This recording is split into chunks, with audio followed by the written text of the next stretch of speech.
Democrats called us the party of intolerance, of hate and violence, convinced the world that President Trump was a coup-loving threat to democracy who would destabilize the nation and the world. The ripple effects would be seen until the end of times. Yet they're the ones that are disinviting us to holiday dinners, messaging me on social media that I care more about the price of eggs than my daughter's reproductive eggs, and unleashing unhinged primal screams over Trump's win at Lake Michigan.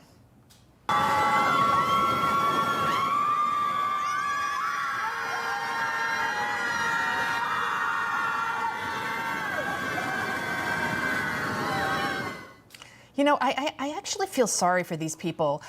They're like the millions of Americans. They were brainwashed by a massive psyop, bigger than what they did to the world during COVID. Their installed candidate, an empty vessel of a woman, devoid of any authenticity, unable to form a single coherent thought, stood zero chance against President Trump. Of course, I'm talking about Kamala Harris. Could you just imagine if she actually won? I just have to remind you, don't you ever let anybody take your power from you. You have the same power that you did before November 5th. She reminds me of that drunken aunt that corners you in the den and then won't stop talking.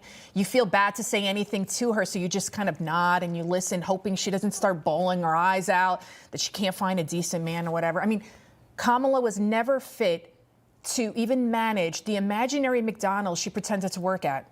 Never mind the border, and never mind the greatest nation in the world. Trump, on the other hand, he is a proven leader. Before even stepping foot into the White House, he's already stopping the invasion at the border by pledging to place tariffs on China, Mexico, and Canada. Mexico's president now saying she is confident that a tariff war will be averted. Of course it's going to be. She may be a socialist, but she's not stupid, although the two often go hand in hand. Yet the so-called experts can't stop with their fear-mongering over these planned tariffs. Take a look at this. President-elect Trump is threatening to impose tariffs on America's top 3 trading partners. This would massively disrupt businesses and supply chains. The move could drive up prices for American consumers and disrupt domestic industries. I think tariffs will increase prices. I was always astounded, I have to say, that he ran on, I'm going to lower inflation, when if you look at the policies, tariffs included, it's all about raising inflation. These are probably the same people that thought Kamala could win, that told us that the race was neck and neck. The United States is simply wielding its tremendous leverage. That's what Trump is doing, because everyone knows that we will trump any country in a trade war. Even Trump's threat of a 10% tariff on China in an effort to curb them from sending the deadly fentanyl chemicals that are poisoning Americans in record numbers caused China's yuan to hit record lows. But Trump's tariff plan, if it even happens, it's not about the money, because how do you put a price on saving lives? Across the country, regardless of the community, fentanyl poisonings, they are skyrocketing. Hundreds of thousands of people are being poisoned. They are dying. Yet the Democrats want to say they're the party of compassion. They're the ones that care. We don't care about anyone. Well, where is their compassion when this toddler showed up at the Texas border all by herself? Venezuela, mamá. Venezuela. ¿Sí? ¿Qué tantos años tienes? ¿Dos años? ¿No vienes con tu mamá y tu papá? ¿No? Only 2 years old.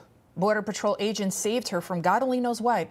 And then, just yesterday, this little boy also showed up at the border. Again, he was also saved by border agents. Hijo, ¿qué traes? ¿Te dejaron solos? ¿Qué? No me quieren guiar. ¿Viniste solo? ¿Qué tantos años tienes, mijo? 10. ¿10 años? ¿Y vienes solo? ¿Sí? ¿Y tu papá y tu mamá? No, mi mamá no va a estar en Estados Unidos. Only 10 years old. I have a 7-year-old daughter myself. I mean, how can the world not see that by sealing the border, we are saving American as well as migrant lives, specifically those of children?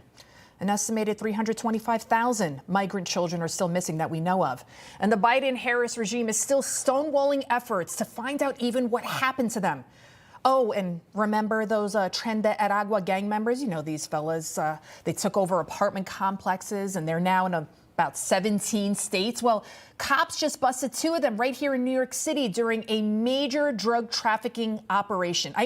I could go on and on about the dangers of this illegal invasion. So, folks, the next time your liberal aunt or cousin or neighbor or whatever says, "How could you vote for that man?" you reply back, "How could you not?" He loves the Constitution. He fights for what's right. He hates the bad guys. He's a freedom warrior. He's your freedom warrior. Watch Carl Higbie every weekday on Newsmax.